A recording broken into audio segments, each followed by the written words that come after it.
Our family had an unfortunate medical error experience in which there was questionable quality, in which safety was sporadic.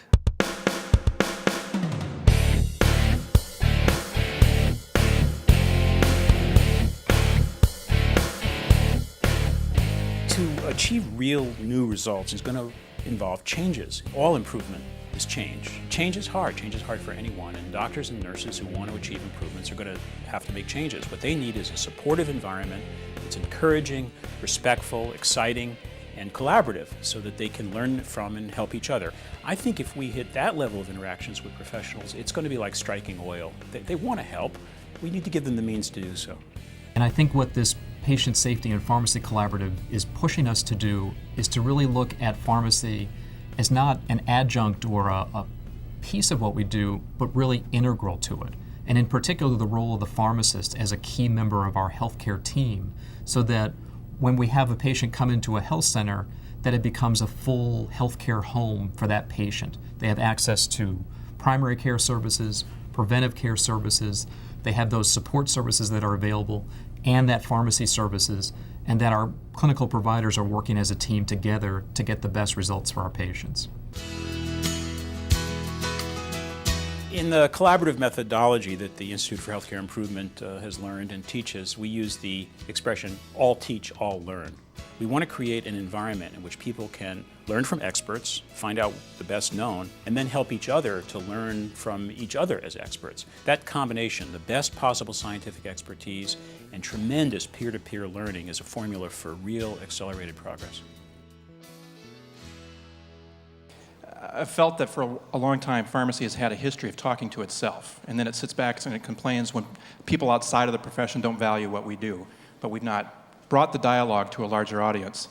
And I had a fear, honestly, when we started planning for the collaborative, that when the invitations went out and we got the teams organized, that we'd be throwing a party and only pharmacists would show up. And that didn't happen, and I'm really excited to see the diversity of all the different kinds of practitioners, the administrators, the nurses, the physicians, all the disciplines that are here, and it's not just a meeting of pharmacists talking to pharmacists.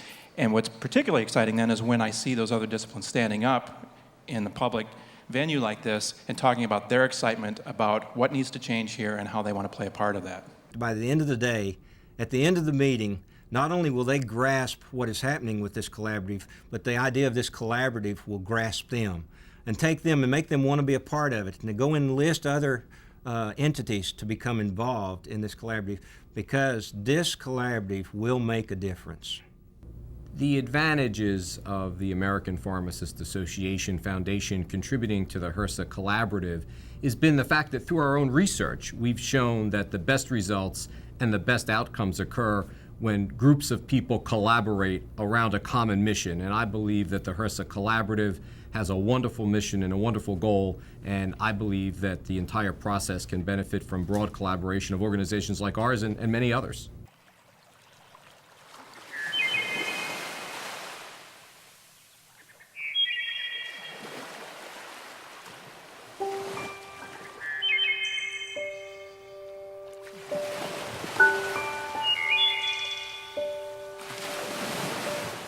To any leader, I would say internalize the passion yourself and others will follow.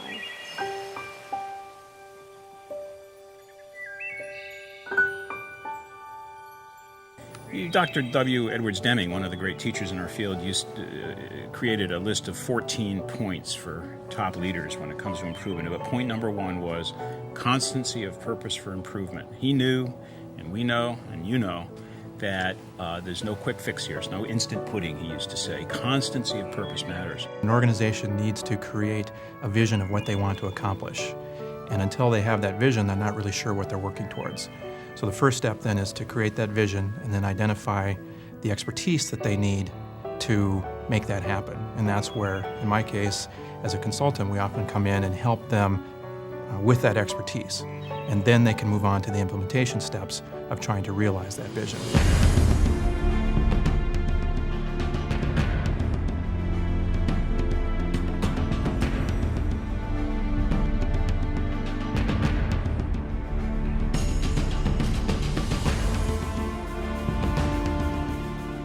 bold improvement is a consequence of both bottom-up and top-down effort.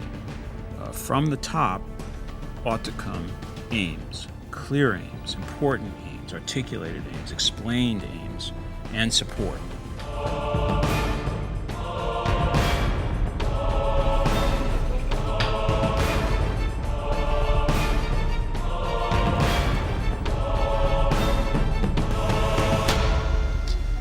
One thing that's critical in establishing a culture of safety is to set a mission that is both memorable and definitive.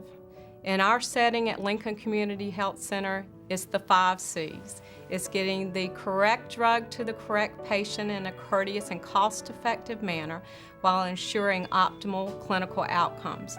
Every member of the staff can repeat that. The best way for America to deal with the cost problem in healthcare is to make the care better. Wasteful care is expensive, redundant care is expensive, defects cost money, complications cost money, and I think we're going to find a tremendous possibility for cost reduction through the improvement of care.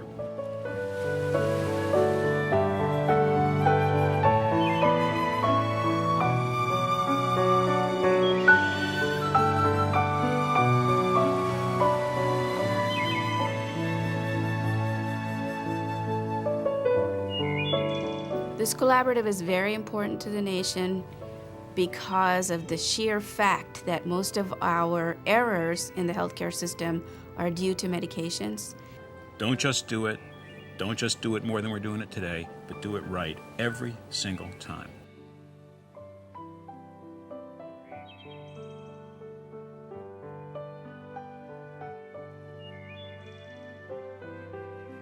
We're not just going to fix one organization, we're going to fix the system, the whole entire healthcare system, and we're going to improve health safety for everyone that lives in the United States.